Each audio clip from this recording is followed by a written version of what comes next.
Hey guys, this is Issues with Toddy One Skip, and this is Toddy One Skip. Welcome back to my channel, and thank you for allowing me to be part of your day once again. So what I promised was the video that was in regard to the Innocence Project picking up the Scott Peterson case. So as you guys know, or you don't know, on Christmas Eve in 2002, Lacey Peterson would be pronounced dead, and her unborn child, Connor. And they would have been found months later in the canal, or in the waterway where her husband, Scott Peterson, claimed to be fishing that day. Scott Peterson has been proven to have an affair, having an affair at the time, and Scott Peterson was proven to have been a liar at the time. Was Scott Peterson proven to be the murderer at the time? And how much circumstantial evidence is one allowed to have is really the question here. And so the Innocence Project is picking this up because now that all these years later, 2 decades later,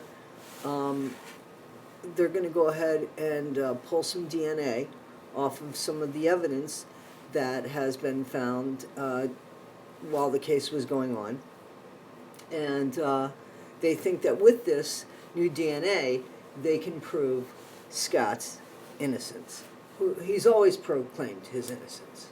So I just want to kind of talk about,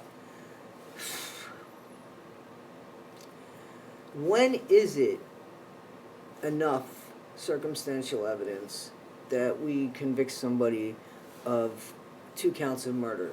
So what happened also in this murder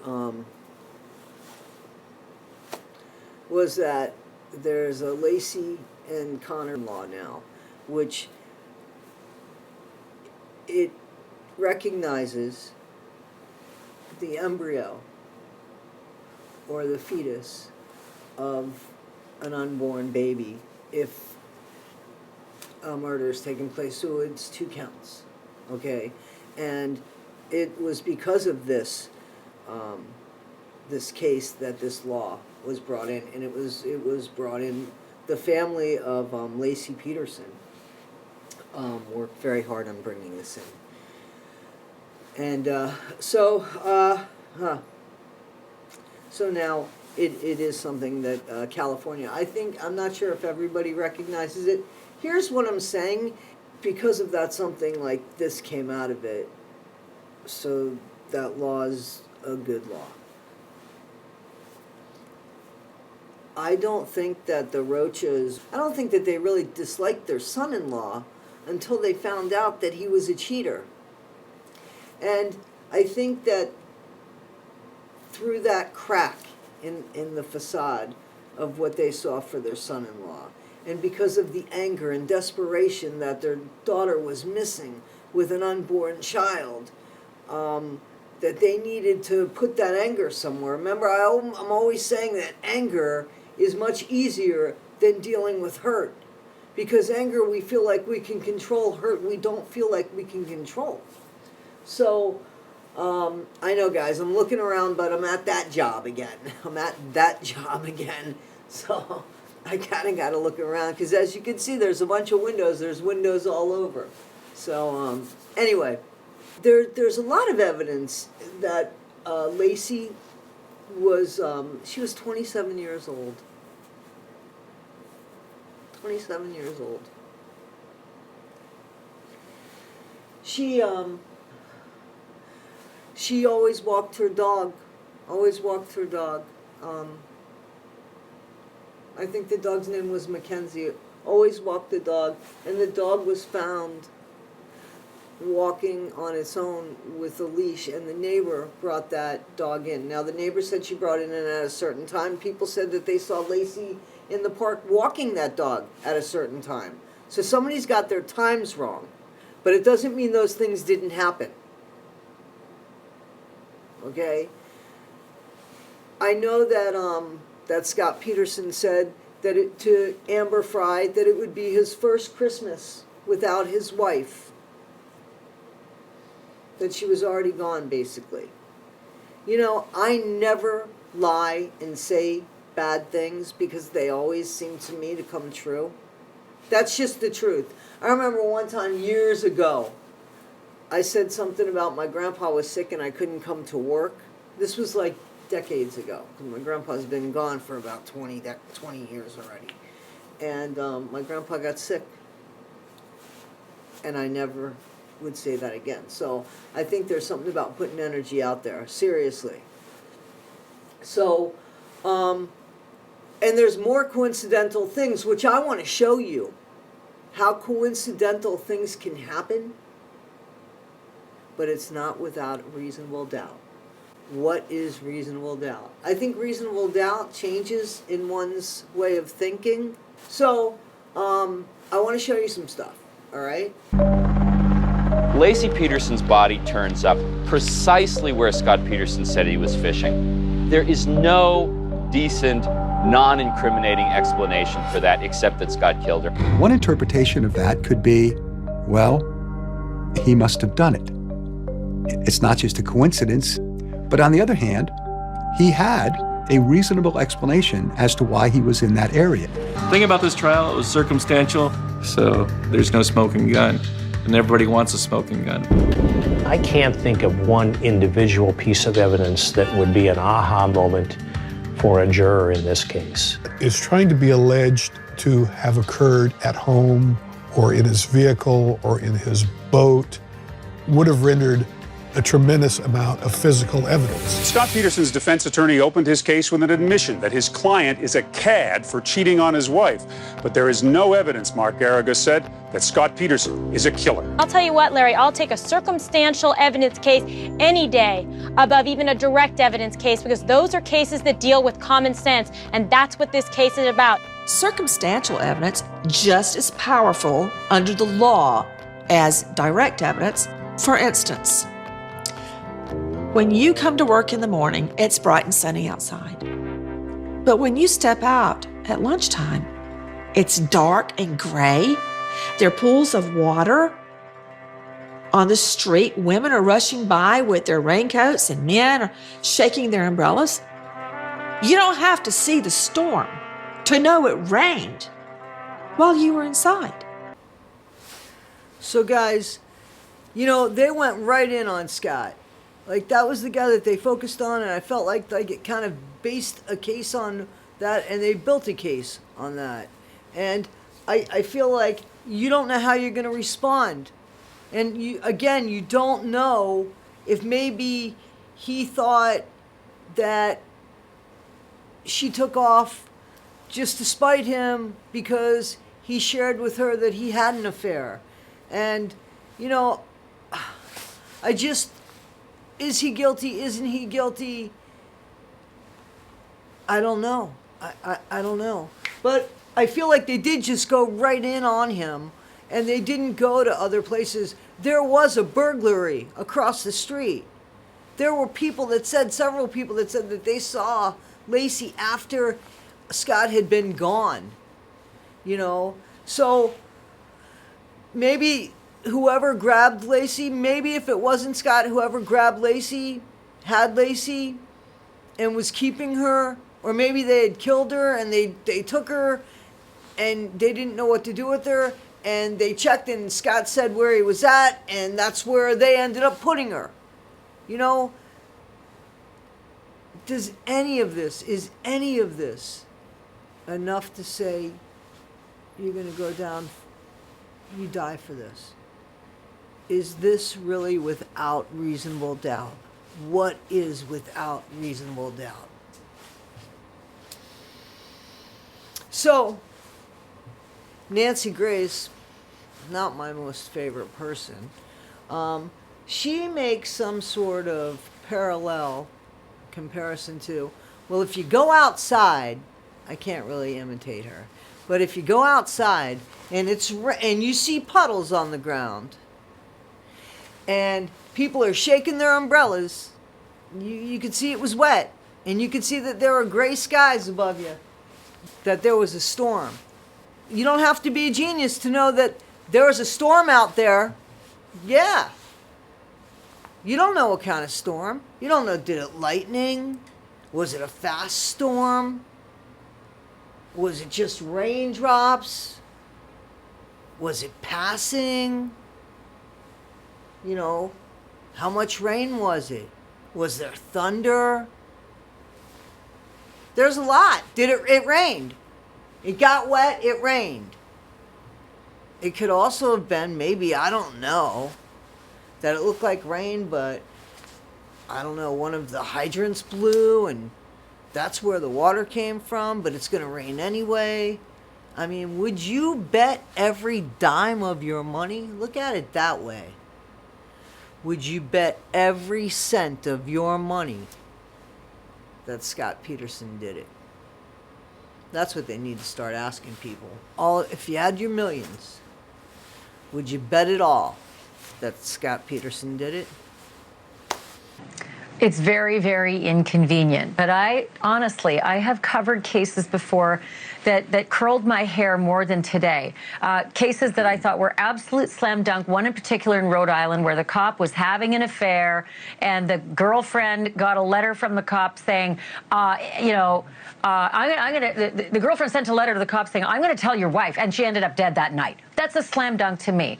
And his DNA is all over the place. And he was innocent because some random guy from her past broke into her upstairs window and raped her and killed her. And it really opened my eyes to, it doesn't matter how many coincidences there are. It can look really, really awful. And it does. I agree with Geraldo. Scott Peterson looks like about the most guilty guy I've ever come across. But so did the Rhode Island cop. And so sometimes something comes along like that van and the mattress and the rag that was in the fuel tank of the van and the fire on Christmas Day and the witness who says, I saw a pregnant lady getting shoved in a van. Those are also a lot of coincidence. I've shared with you, haven't always had the best relationship with my mom, right? So I was very close with my 9th grade math teacher. She helped me through life. She was like a second mom to me.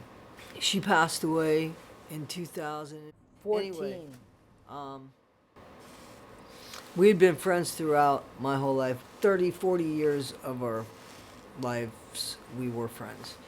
And I had just moved back to Florida to kind of help my mom, but I didn't really want to live really close to my mom. So anyway, I was able to see her. I used to call her Coach. So I always used to get a birthday card from her too. One of those funny gib-gab cards, and I would get a phone call and everything. Anyway, so my dad and I had a falling out, and I had spoken to her. Remember I had said that? So I had spoken to her when that had happened, and that was around November. So I knew that she might go visit one of her 2 sons, because one of her sons was living with one of his brothers. I had reached out and said, happy holidays and stuff, and I didn't hear from her, but I was like, I get that, she's busy and everything, and I'd reached out again, and I hadn't heard from her, and I said, well, maybe, something's up, and she's stayed longer, she's retired now, she doesn't have to, but I thought it was peculiar. And then my birthday rolled around. My birthday's in May, and I didn't get a card from her, and I reached out, and I was like, man, I usually get a card. It's fine that I didn't, just I'm concerned. I didn't hear anything. So I'm on the phone with a friend of mine, and she says to me, so Coach died. And I was like, what? I didn't know. And my knees buckled, and the tears came down, and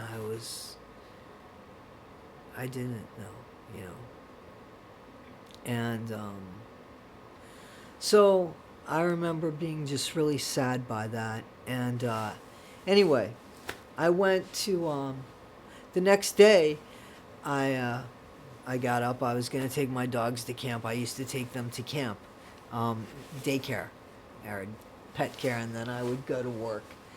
And I did it every day, so I did it again. But I remember that morning feeling tremendous sadness. I was so sad. And I looked in the mirror and I said, I feel like I've lost my youth. And then 10 minutes later, I'm driving down the same road with my dogs in the car to drop them off at daycare, puppy care, camp is what I used to call it. And I look over to my right because I'm stuck in like this little traffic jam. And I see this sign, and I'm not right next to the sign, like there's at least 1 or 2 car lanes next to me. And I just see this sign. And I'm showing you this sign now. And I looked at it, and I shrugged. And I said, it figures. 10 minutes ago, I said, I feel like I've just lost my youth. 10 minutes ago, I looked in the mirror and said, I feel like I just lost my youth.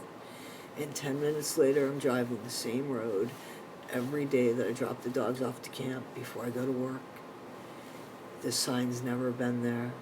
I didn't have to see this sign. This sign wasn't for me, but it was for me. Physically, it wasn't for me, but it was for me. And I said, let me grab a picture of that because nobody's going to believe it. I believed in that sign, but I said, nobody's going to believe that. If something like that can happen, that leaves questionable doubt, just like that where the woman said about that Boston cop that was free because somebody else did it. Guilty as hell, it looked like, but there was reasonable doubt. And I believe in the death penalty, but there has to be DNA. There has to be more than DNA. There has to be beyond reasonable doubt and DNA. And physical proof. And admission. And everything. I don't know if Scott Peterson killed Lacey. But him being a cheater doesn't mean he killed his wife. Listen, they were together for a really long time. He was going to be a dad, and therefore that was it forever. Absolutely. Maybe he felt that way. So maybe he reached out and thought, man, let me just get one more time where I just feel like the most important, where I'm not, maybe that's the way he freaked out. And maybe he did tell his wife, like he said he told his wife. And maybe he felt that she left to spite him. And maybe he really believed that, wow, you know, she's really trying to scare me, and I don't appreciate that. I don't know, but there was no DNA. We're going to see if there's DNA. I think that the Innocence Project has picked this up because they pick up things that they believe they're going to win. They also picked up the West Memphis 3, which is something that I did a video about, right? If you don't know anything about that, the West Memphis 3, about the 3 murders of the 8-year-old boys in West Memphis, Arkansas, in the 90s, I believe that was. Anyway, so I think that there's a lot of things to look at here. I want to know what you guys think. I always want to know what you guys think. Guys, you've been amazing. I mean that. So I thank you. Please continue to comment, like, subscribe, share. I thank you so much for the community that you guys have built.